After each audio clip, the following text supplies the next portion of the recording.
Bueno, buenas tardes. Vamos a dar paso a la siguiente ponencia con Mar Romano. Crónicas de un occidente enfermo, es un libro que escribió el ponente de hoy, Max. A raíz de su lectura y de observar su interés por el mundo cinematográfico, no tanto en cuestiones técnicas y formales como de contenido y de valores, le propusimos que en mayo de 2021 diera una conferencia para OCA, titulada Notas sobre el audiovisual, la manipulación de las mentes y la resistencia cultural. Charla que ofreció algo más reducida a las cuartas jornadas de metapolítica. Esta interesante colaboración acabó engendrando el que le propusiéramos una nueva charla, en esta ocasión sobre la proyección de la obra de Tolkien en el cine, cuestión sobre la que versará su conferencia de hoy, ofreciendo asimismo unas pinceladas sobre el cine épico y su aportación a nuestra cosmovisión del mundo. Mar Romano es coautor del libro Exiliados del Sistema, del 2015, autor del libro Azotes de nuestro tiempo, del 2017, y Crónicas de un occidente enfermo. Aquí los tenéis, ¿vale? Si los queréis adquirir, los tenemos aquí. Y en breve publicará Crónicas de la tiranía feminista, que pone así fin a la trilogía. Colaborador habitual en el periódico El Correo de España, así como en diferentes medios radiofónicos y plataformas virtuales, además de las reflexiones que con asiduidad escribe en su blog El Oso Solitario. Pues el título de la conferencia de hoy, Apología de la evasión, Tolkien en el cine, y esperemos que disfrutéis de Max. Muchas gracias.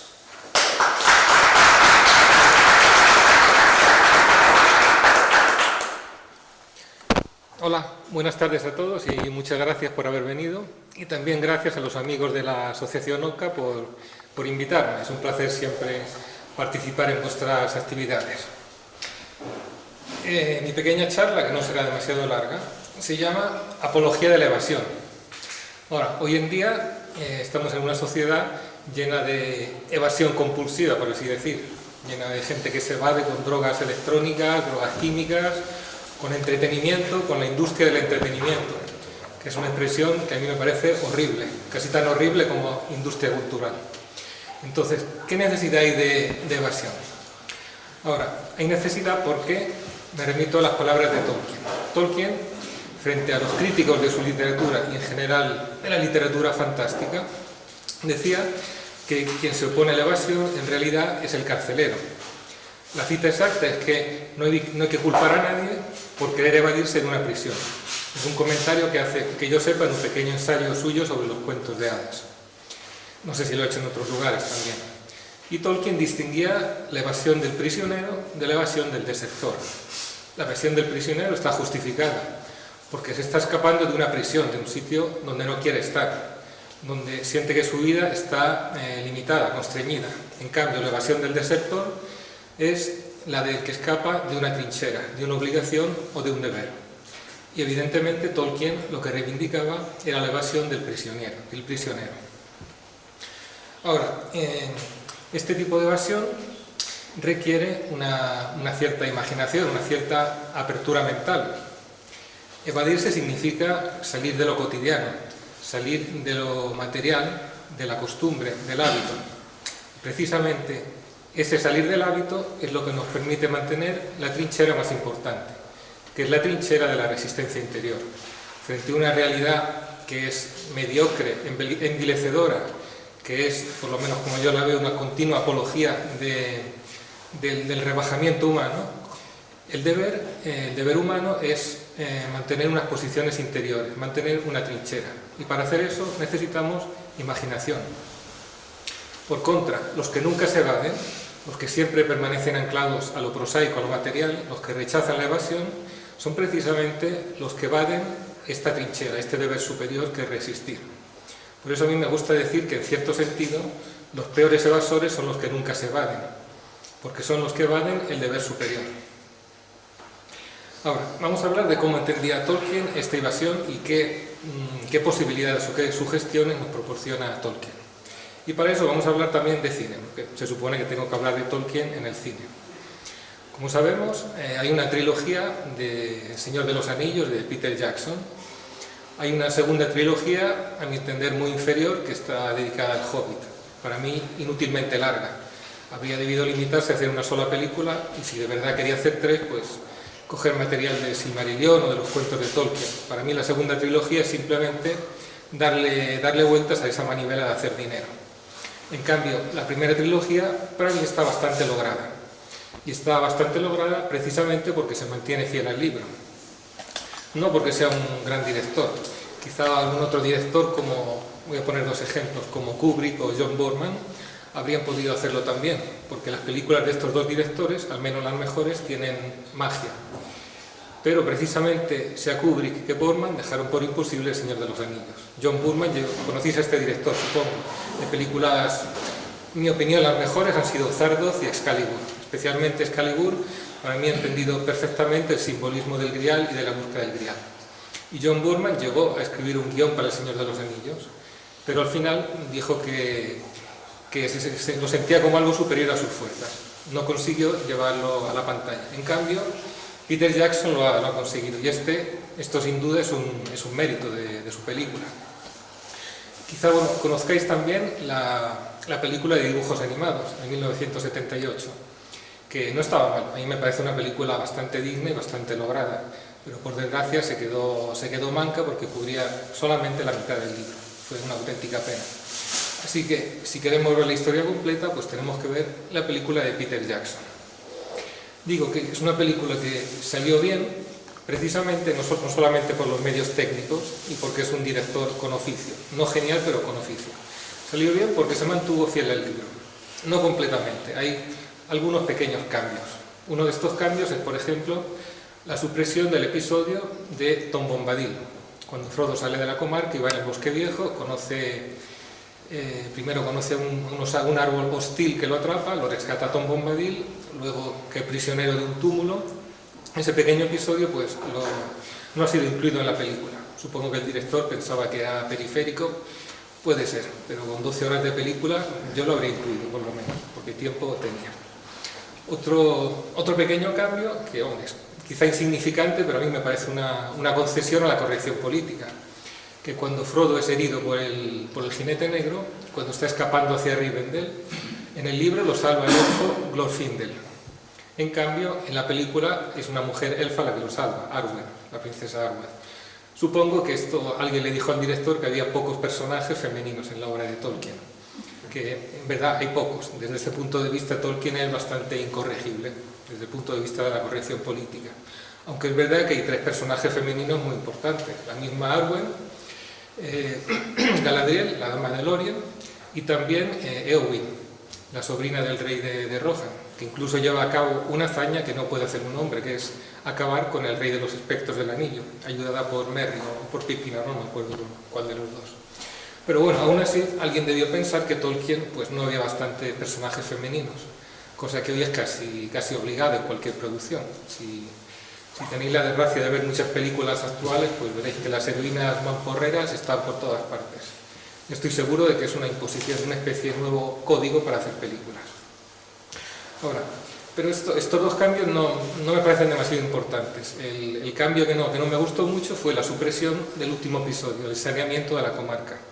Si os acordáis, después de haber derrotado a Sauron, después de haber restaurado el trono de Gondor, pues aún así queda una pequeña tiranía en la comarca, que está gobernada por unos hobbits traidores con el apoyo de Saruman y de Grima, lengua de serpiente. Ahora, después de realizar esa gran tarea de derrotar el mal, los hobbits de vuelta tienen que realizar todavía una pequeña tarea, que es eliminar el mal dentro de su propia tierra, en lo pequeño.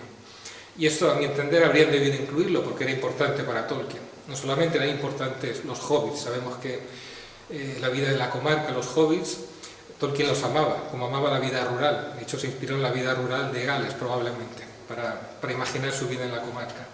Pero yo pienso que lo que nos quiso decir Tolkien es que tan importante es la gran guerra como la pequeña guerra. Tan importante es derrotar al mal en una lucha cósmica en el mundo como limpiar de gentuza y limpiar de indignos la propia tierra, el propio terruño, lo grande y lo pequeño. Y eso sí se ha perdido en la película. Yo personalmente lo habría incluido. Ahora, aparte de este pequeño comentario, pues tampoco tengo más reservas que hacer con esta película y de hecho me gustó bastante, la he visto 2 o 3 veces. Para profundizar un poco más en el carácter de esta película y del mundo de Tolkien, voy a hacer una pequeña comparación con otra serie que muchos conoceréis, que es Juego de Tronos.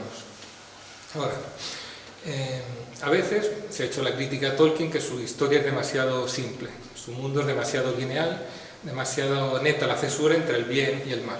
Efectivamente es una lucha del bien contra el mal, y quienes están con el bien y quienes están con el mal está totalmente definido. En este sentido, no es una historia realista de luchas políticas o de luchas humanas. Pero, precisamente, esta así llamada crítica es lo que le da mayor atractivo al mundo de Tolkien. Porque Tolkien no quiso Juego de Tronos. En Juego de Tronos tenemos todo eso. Tenemos, bueno, además de mucho sexo y turbulencia gratuita, que evidentemente vende mucho en esta época de público de masas, que es totalmente zafio y mediocre. Pero además de eso, que lo han puesto para ganar audiencia, vemos, pues sí, una complejidad inventada de luchas políticas, luchas personales, con elementos de magia.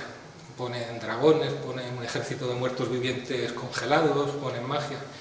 Pero, a pesar de ello, Juego de Tronos no tiene ni de lejos la sugestión que tiene el mundo del Anillo de Tolkien. Es otra cosa. Porque Tolkien no quiso escribir una historia de luchas de poder en salsa fantasía. Quiso escribir una fantasía mitológica, que es algo muy distinto. Quiso crear una especie de mitología moderna, como también ha sido dicho por otros ponentes. Y en esa fantasía mitológica imagina un mundo entero, un mundo con una historia, la historia de las edades, las lenguas que inventó, los nombres que tampoco están puestos al tuntún, sino que tienen un sentido. Todo eso, todo ese mundo de la Tierra Media es un personaje más del Señor de los Anillos. Por eso, el mayor atractivo de esta historia no es en las complejidades de la trama o su no linealidad, porque la trama es muy lineal, es clara.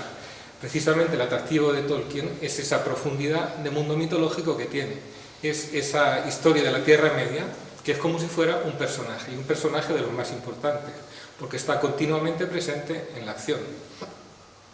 En cambio, Juego de Tronos pues podía ser perfectamente una historia de luchas de poder en el Bajo Imperio Romano, o de príncipes italianos del Renacimiento, o de los papas Borgia, con un poquito de especias fantásticas y mágicas. Pero repito, no es lo mismo, y no tiene ni de lejos el poder de evocación ni la popularidad que puede tener El Señor de los Anillos. Y dentro de unos años veremos que Juego de Tronos pues no estará olvidado, pero será una serie más. En cambio, el mundo de Tolkien seguirá teniendo sus fans incondicionales y seguirá teniendo el mismo poder de llamada que tiene hoy. Creo que esta diferencia me parece importante. Pero, por otra parte, Juego de Tronos vemos que está más adaptada en cierto sentido al mundo de hoy. ¿Qué quiere decir esto? Que es una obra que está mucho más de acuerdo con la corrección política, con esta ideología única que nos quieren imponer a todos. El mundo de Tolkien, en primer lugar, no es para consumo universal de todos, es un mundo que se inspira en la tradición nórdica europea, en las leyendas europeas, especialmente nórdicas, y desde este punto de vista pues evoca mucho el mundo europeo. No puede ser lo mismo visto por un europeo que por un extraeuropeo, y ya solo por eso puede ser incluso una base, no diré una base espiritual porque es una palabra un poquito fuerte, pero una base de ideas, de sugestiones para la resistencia. Por este motivo, en Italia, como sabemos, ha sido muy popular Tolkien. En esta exposición que han preparado los amigos de Oca, la mayor parte de estos carteles son italianos. Yo he vivido en Italia muchos años y puedo decir que efectivamente los ambientes de la derecha radical, el problema es que no tiene el mismo sentido en español que en italiano. La destra radical en Italia es otra cosa, no es como la derecha española. Es una derecha que es nacionalista, patriota, puede tener ecos neofascistas, no necesariamente, pero sobre todo tiene una profundidad filosófica, la destra radical en Italia. Y esas personas, esos camaradas en Italia han sentido perfectamente la llamada de Tolkien. El culto de Tolkien en Italia se remonta a muchos años atrás. Han hecho los campos hobbits, las ferias de libros, muchísimas actividades, yo algunas he ido. Y este carácter de Tolkien es lo que lo hace un poquito indigesto la corrección política. Luego en la mesa redonda vamos a hablar también de esto. No solamente por el tema de los personajes, como decía antes, sino por el mismo lenguaje que usa. A veces el lenguaje de Tolkien pues hoy chirría, sin que sea posible acusarlo directamente de nada a Tolkien, porque no habla ni de negros, ni de blancos, ni de amarillos, mucho menos de judíos, no habla nada de eso. Pero habla de diferencias raciales, habla de hombres mayores y hombres menores, habla de razas que están abocadas al mal, de razas degradadas que representan lo inferior, el hundimiento espiritual, habla de razas espirituales como los elfos. Todo ese lenguaje, aunque sea un mundo de fantasía, no cuadra bien con el mundo de hoy, no cuadra bien. Y es precisamente este el potencial que puede tener para nosotros Tolkien, el potencial evocador, y es precisamente esta la razón de la popularidad de Tolkien en los ambientes que podemos llamar identitarios o patriotas, en cierto sentido. Ahora, voy a volver un momento sobre el tema del maniqueísmo en la obra de Tolkien. Maniqueísmo entendido como polarización entre el bien y el mal. Ahora, la palabra, yo tengo una reserva hecha contra esta palabra, porque el maniqueísmo hace referencia a la doctrina de Mani, que es una doctrina dualista, nacida en el siglo III después de Cristo, que entiende el mundo como la lucha de dos polos opuestos, el bien y el mal. Pero estos dos polos tienen el mismo estatus ontológico. No es como la tradición cristiana, porque en la tradición cristiana el mal deriva del bien a través de la privación, de la caída. Lucifer es un ángel caído. Tolkien, que sigue o se inspira en la tradición cristiana, el mal en Tolkien es Melkor. Melkor, que no tiene el mismo estatus de Ilúvatar, del dios supremo, es simplemente una nota discordante. Si os acordáis en el Silmarillion, en el primer capítulo, cuando se habla de la creación del mundo a través de la música, el mal empieza como una discordancia, como una nota discordante en la música. Y de hecho el mal, primero Melkor y luego Sauron, no son capaces de crear nada, no tienen una capacidad creativa. Pueden solamente degradar y degenerar lo que otros han creado. Ni siquiera pueden crear los orcos o los trolls. Los hacen como degeneración de los elfos. Y por eso he dicho que la palabra maniqueísmo a mí me chirría un poquito, porque no son dos polos equivalentes. El bien es una cosa y el mal es una privación. Ahora, este es más o menos el punto de vista que yo he asumido en lo que escribo y como yo entiendo el problema de la decadencia. O sea, ¿qué es el bien y qué es el mal? Hoy en día, en particular. Porque el hecho de que haya dos polos es algo que va a suceder siempre que hay una cuestión o una lucha importante en una época. En el momento que hay un conflicto importante como lo hay hoy, es necesario alinearse. Como si se me permite usar un símil de la física, nosotros podemos tener una masa de partículas positivas y negativas. Cada uno va a su aire al tum-tum. Pero en el momento que tú aplicas un campo eléctrico, las positivas van a un sitio y las negativas van a otro. Es decir, el mundo se polariza, como un campo de dipolos eléctricos. Cada uno está orientado como mejor le parece, pero en el momento en que aplicas un campo eléctrico se alinean todos. Ahora, esto es lo que sucede hoy en día, pero esta consideración no es suficiente en el sentido de que no nos dice por qué hemos de preferir o por qué es mejor preferir el bien al mal, porque al fin y al cabo no es la misma elección que uno hace cuando apoya un equipo de fútbol o otro. Nosotros queremos entender que es algo distinto. Entonces yo como entiendo el mal es precisamente como la privación, como la negación. Hoy en día como la negación de la vida, como fenómenos de degeneración que afectan a la voluntad de vivir y a una apología de lo que es inferior, de lo que hunde al ser humano. Aunque no sea del mejor gusto citarse a sí mismo, citaré uno de los últimos capítulos de mi libro Azotes de nuestro tiempo, en el que digo que la negación es una y las afirmaciones son múltiples. ¿Esto qué quiere decir? Que yo en ese libro, en Azotes de nuestro tiempo y también en Crónicas de un Occidente enfermo, hablo de una enfermedad como una degeneración, que es una negación de la vida. Ahora, ¿qué significa negar esta negación? En matemáticas, el producto de dos signos menos es un signo más, único, pero eso solamente en matemáticas. Eso no tiene nada que ver con el devenir humano. El devenir humano, negar una negación significa afirmar las posibilidades de la vida, que son muchas. En ese sentido, por eso digo que las afirmaciones son múltiples, pero la negación una. La negación es la decadencia, la degeneración. La afirmación es un abanico de posibilidades de vida. Dicho de otra manera, yo no sé cuál es la forma correcta de vivir, si es que esta expresión tiene un sentido. Hay muchas formas correctas que afirman la vida, pero sí sé dónde está la degeneración y la decadencia. Y yo la veo alrededor en todas partes hoy en día. Lo veo en la amenaza de un poder mundial que quiere destruir la diversidad de los pueblos y las naciones, que quiere reducirnos a un mercado único, que quiere negar la parte espiritual del ser humano, que quiere reducirnos a máquinas de calcular interesadas solamente en una penosa contabilidad de la existencia, en los intereses materiales. Yo en eso veo el mal, en la apología de la degradación, en la apología de la vulgaridad, de todo aquello que no ennoblece el ser humano, sino que lo hace arrastrarse por el fango. Y contra eso es contra lo que tenemos que luchar. Y nuevamente veis como la palabra maniqueísmo pues tampoco es muy adecuada aquí, porque no tiene el mismo estatus el bien o el mal. Como correctamente lo pone Tolkien también en sus obras, el mal es una privación del bien. Y yo lo entiendo también así.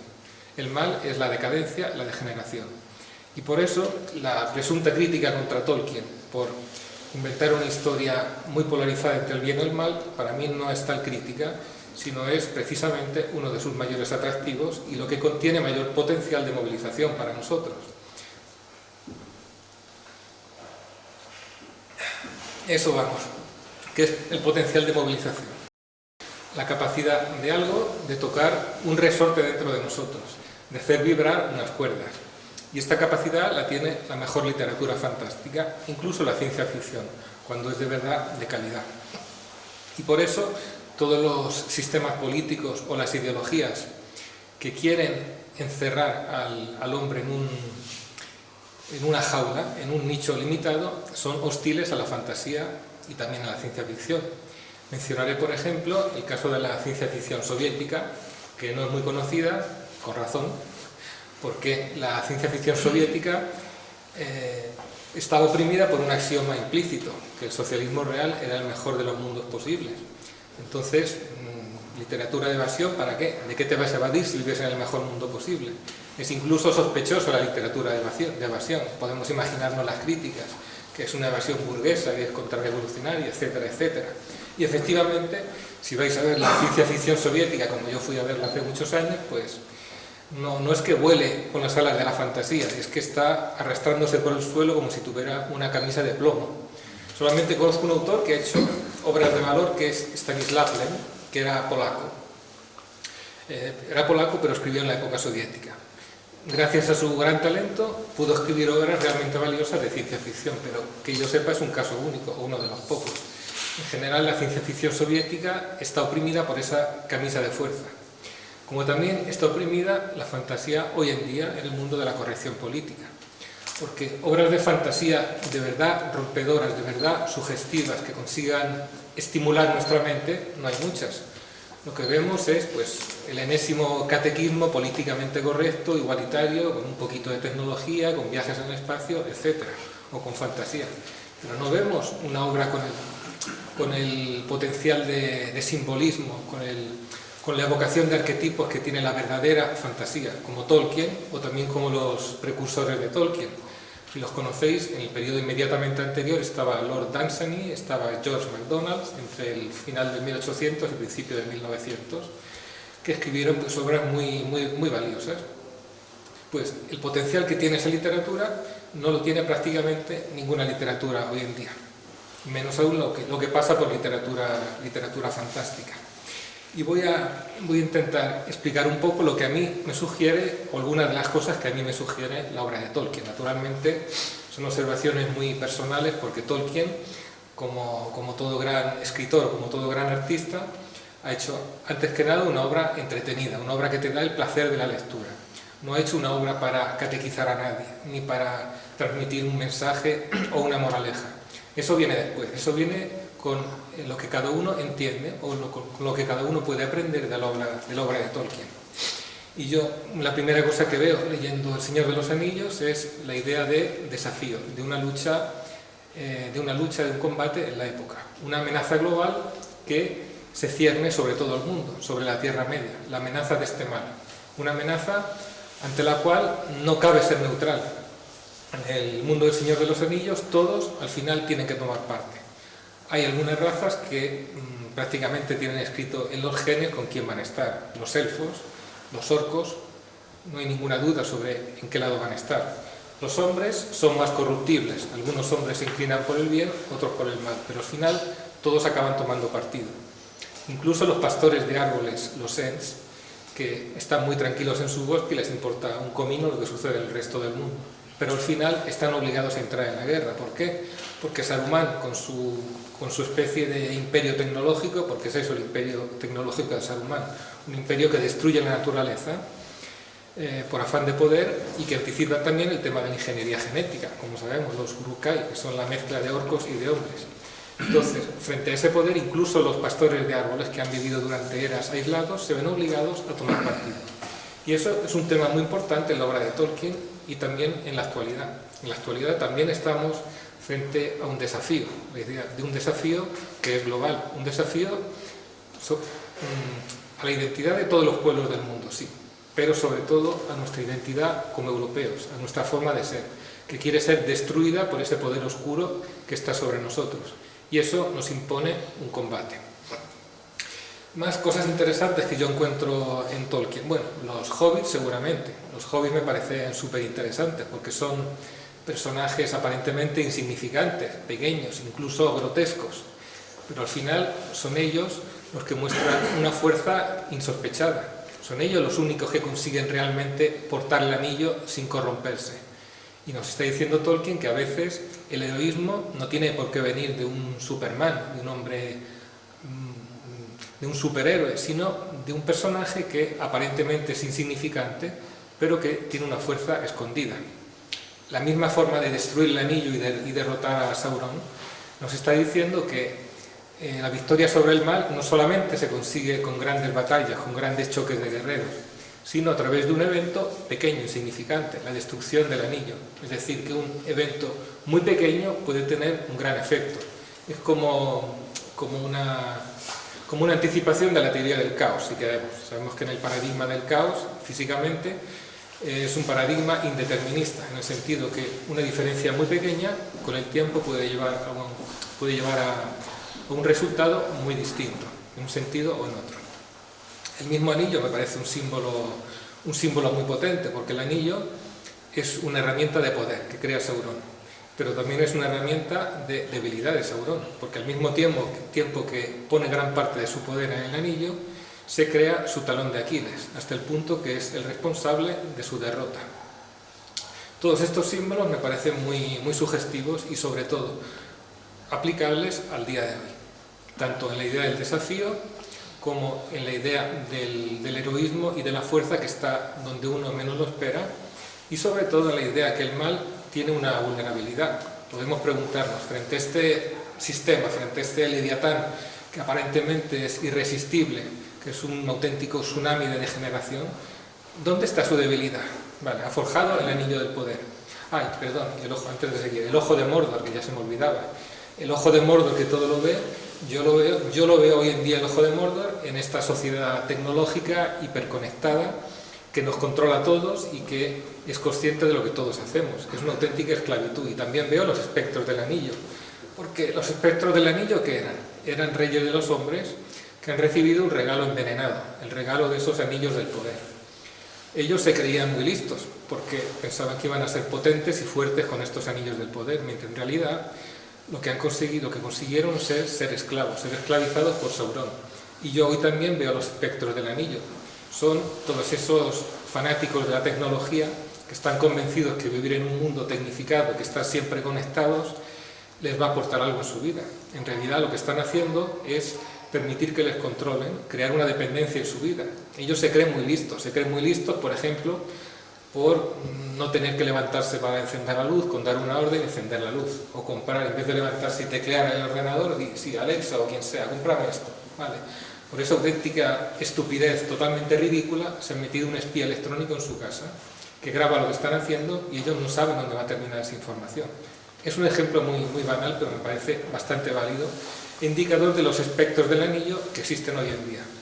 Son todos esos que están convencidos de que la tecnología y el mundo hipertecnológico, hiperconectado, les va a liberar, que va a crear una calidad superior en su vida, mientras la realidad es totalmente opuesta.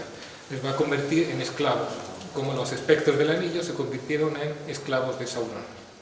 Bueno, cierro este pequeño paréntesis que se me había olvidado y volvemos al tema del anillo. ¿Cómo luchar hoy día contra este poder avasallador que aparentemente lo ocupa todo? Pues ¿cómo luchaban los personajes de Tolkien contra el poder avasallador de Sauron? Pues porque Sauron había puesto en el anillo mucha fuerza, pero también había creado una debilidad. ¿Cuál es la debilidad del anillo? ¿Cuál es el anillo hoy en día? ¿Cuál es esa debilidad que podemos o se debería poder explotar por una verdadera disidencia? El Sauron de hoy, el poder oscuro, seguramente utiliza las debilidades humanas. Todos imaginamos los 7 pecados capitales, por ejemplo, en la tradición cristiana. Todos y cada uno de esos pecados capitales son debilidades del ser humano que el poder utiliza para controlarnos. Pero desde el momento que está utilizando la naturaleza humana, la misma naturaleza humana puede ser el talón de Aquiles. Esa debilidad del anillo, esa forma de destruir el anillo, tiene que ser algo que está en nuestra naturaleza de seres humanos. Yo termino siempre mis conferencias con esta consideración, que la naturaleza humana nunca se entiende completamente, nunca es perfectamente calculable ni analizable, que tenemos dentro de nosotros un pozo de libertad, un fondo de fuerza que puede estar oculto, que puede ser cegado, tapado, cubierto, pero nunca puede ser secado definitivamente. Entonces, esa posibilidad de lucha, esa posibilidad de destruir el anillo, es algo que pertenece a la naturaleza humana, es una posibilidad de resistencia que está dentro de nosotros. Lamento no ser más preciso, pero hasta aquí es donde yo puedo llegar con mis reflexiones y quería que esta fuera la idea final con la que os quedáis después de mi conferencia. Solamente voy a comentar una cosa más, y es, volviendo al principio, sobre la evasión. Se puede evadir de muchas maneras. Como sabemos, Tolkien ha sido muy popular, como he dicho, no solamente en la derecha identitaria europea, sino en la contracultura americana de los años 60 y 70, en los hippies.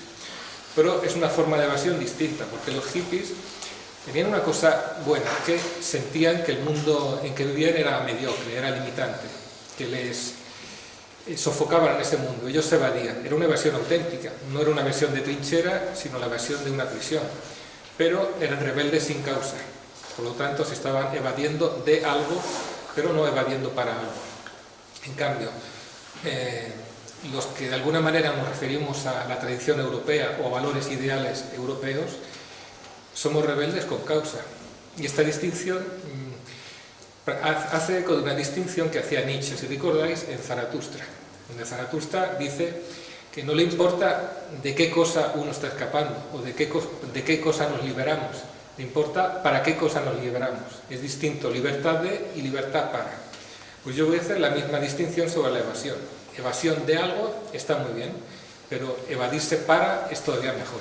Es evadirse no solamente por escapar de una prisión, sino teniendo presente esos valores ideales y superiores para los que uno se evade de este mundo y para los que uno quiere liberarse su mente. Y con esta consideración pues termino mi pequeña charla, espero que os haya gustado.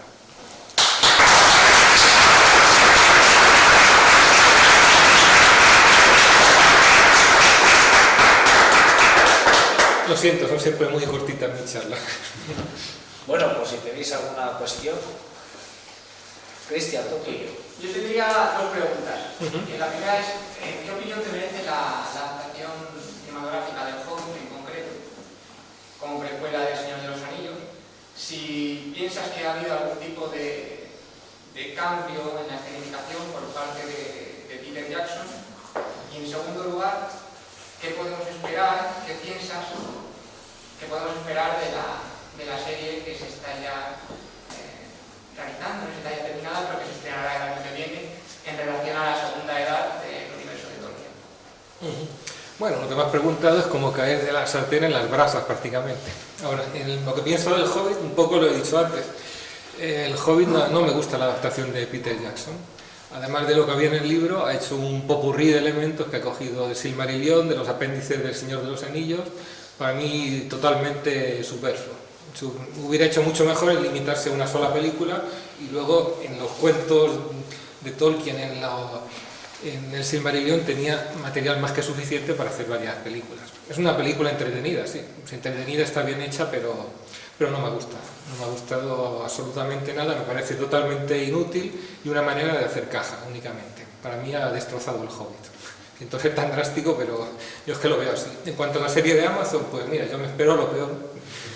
Me espero una serie multicultural. Si no hacen Aragorn marica, pues milagro será. Porque son capaces perfectamente, ¿eh?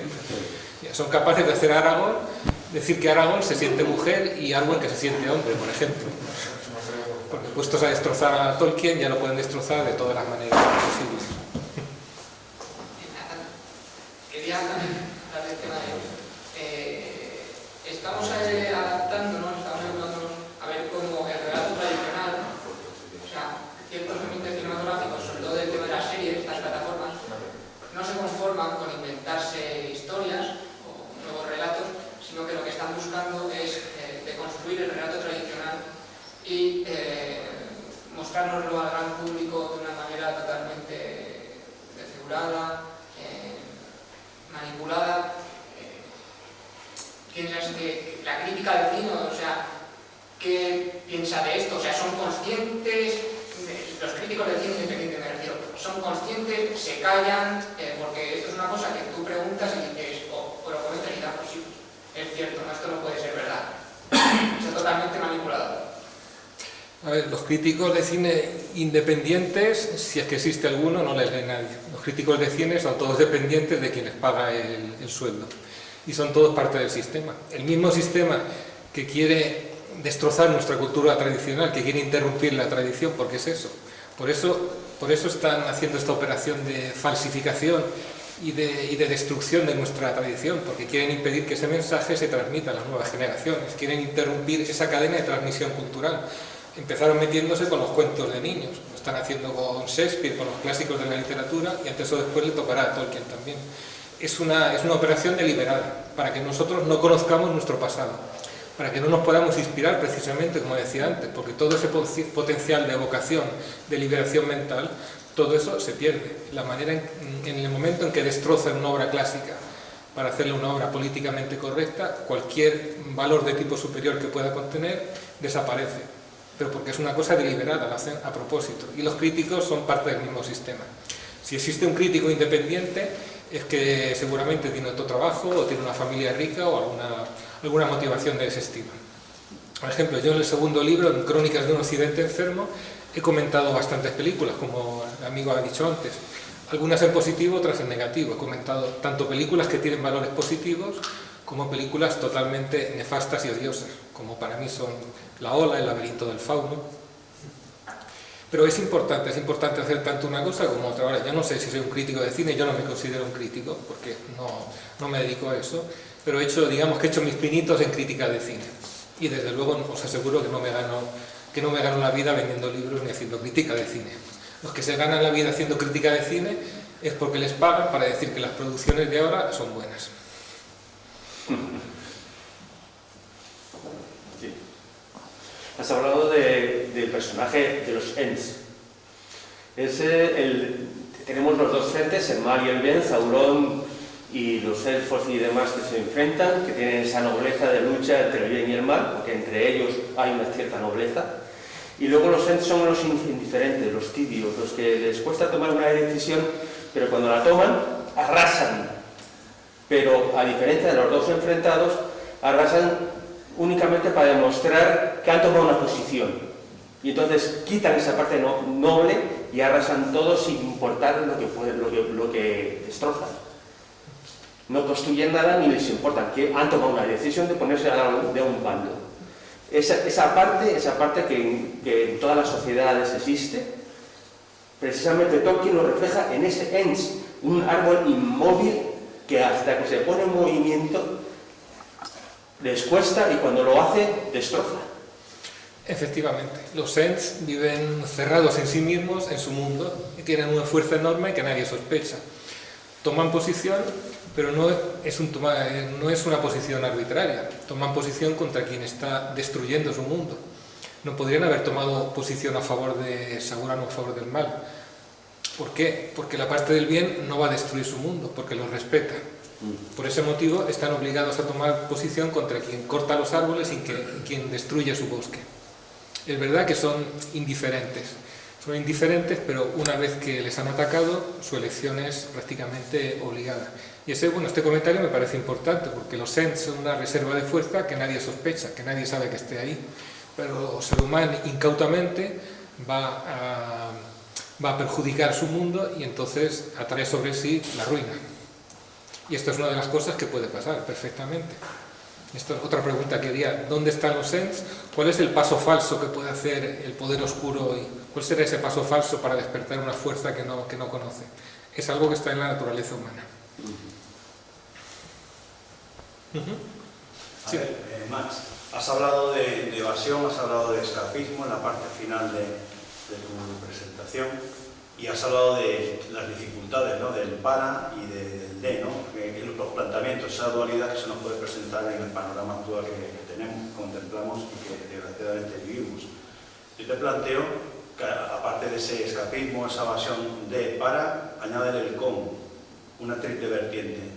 En las tres situaciones que te planteo, ¿cuál crees que es más difícil para el disidente? ¿Escaparse de, escaparse para o escaparse cómo? Gracias. Escaparse de, muy fácil, eso prácticamente todo el mundo lo puede hacer. Escaparse para ya es más difícil, porque hay que tener unos ideales, un punto de vista, hay que ser un rebelde con causa. Eso en principio yo creo que todos aquí lo tenemos. Escaparse cómo es la pregunta más difícil de todas. No todos son capaces de escaparse cómo, porque ya hay que entrar no solamente en el mundo del ideal de los principios, sino el cómo actuarlo en el mundo. Hay muchas maneras de hacerlo, hay maneras más efectivas, menos efectivas. Es una pregunta muy difícil que yo no pretendo saber responder. Simplemente lo que intento hacer, como todos aquí, es la manera que mejor entiendo llevar a cabo mi combate personal. Pero efectivamente es muy difícil saber cómo. Es verdad que Julius Evola decía que hay que hacer lo que debe ser hecho, independientemente de las posibilidades de éxito o no. Esto, bueno, es un principio válido, pero uno lucha también para que su lucha tenga un efecto. O sea, uno no puede luchar siempre plantando semillas en el desierto ni lanzando mensajes en una botella al mar. Uno tiene que tener un poco de criterio o de todas formas intentar de alguna manera que su acción tenga un resultado en el mundo. Y eso es fundamental también. Lo más difícil sin duda es escaparse cómo. Eso es todo el problema de la acción política o metapolítica, pero al final acaba siempre en la acción política, porque la política es lo que va a actuar sobre el mundo. La metapolítica actúa sobre las mentes, que a largo plazo es lo más importante, pero lo que de verdad cambia el mundo es la acción política. Y eso es el gran problema, de que acción política vamos a hacer como europeos, como personas que quieren defender esos ideales y esa tradición. Es un problema abierto y yo no tengo una respuesta. Puedo solamente actuar de la mejor manera que yo entiendo. Gracias.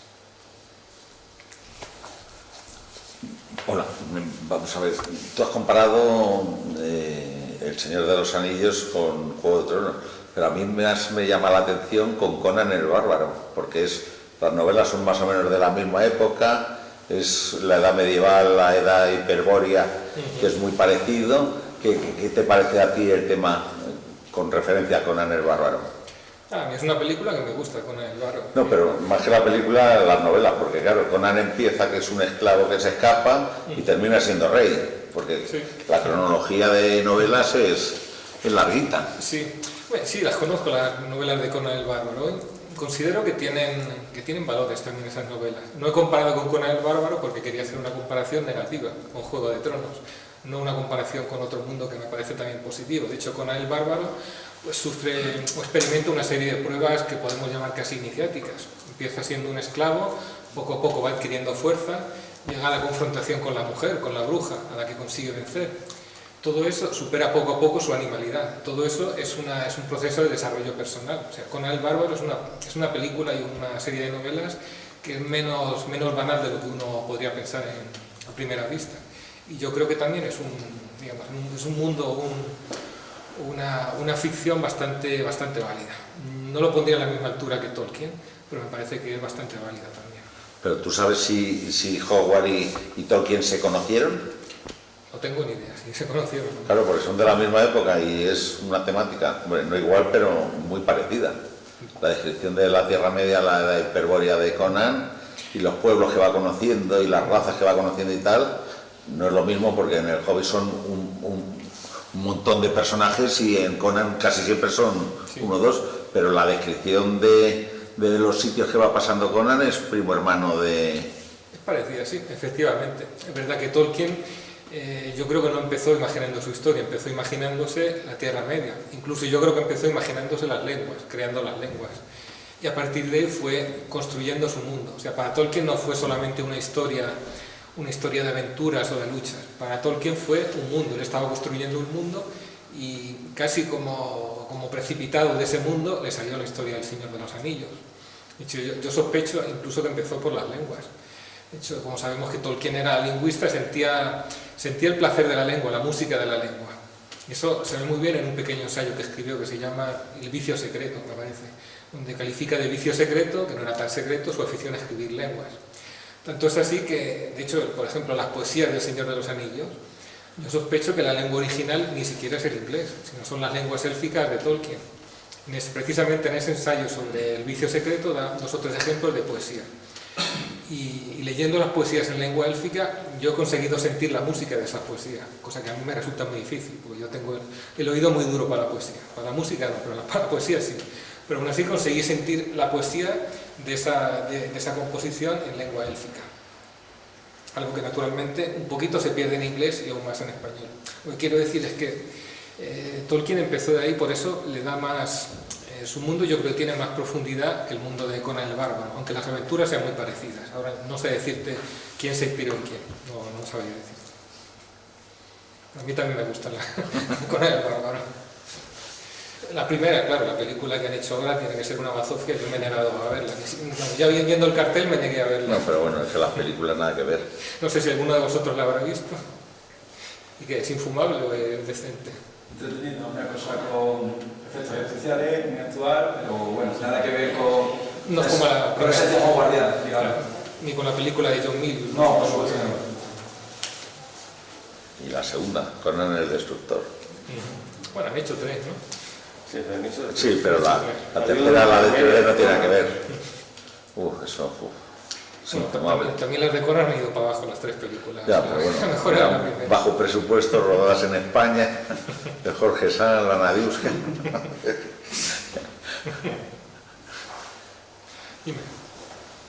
Lo primero que quería era que, tomando el comentario que se ha hecho sobre la serie, yo desde luego sí tengo, a lo mejor incluso aquí, pero yo guardo una esperanza en que podamos ver una producción más o menos aceptable, dado que, y es este el motivo por el que lo guardo, dado que se sabe que la Tolkien Heritage, es decir, la sociedad, digamos, creada por Christopher Tolkien, está vigilando la producción. Entonces, veremos hasta qué punto consiguen a los productores tenerle en vereda. Y la segunda pregunta que quería hacerte era si, aunque no va sobre la creación de Tolkien, si has podido ver la película que han hecho sobre su vida. Creo que se estrenó recientemente, en 2018 o así. No, la película no la he visto, la película sobre la vida de Tolkien. No. Me gustaría verla. Luego, sobre la primera pregunta, pues yo espero que la serie de Amazon sea buena.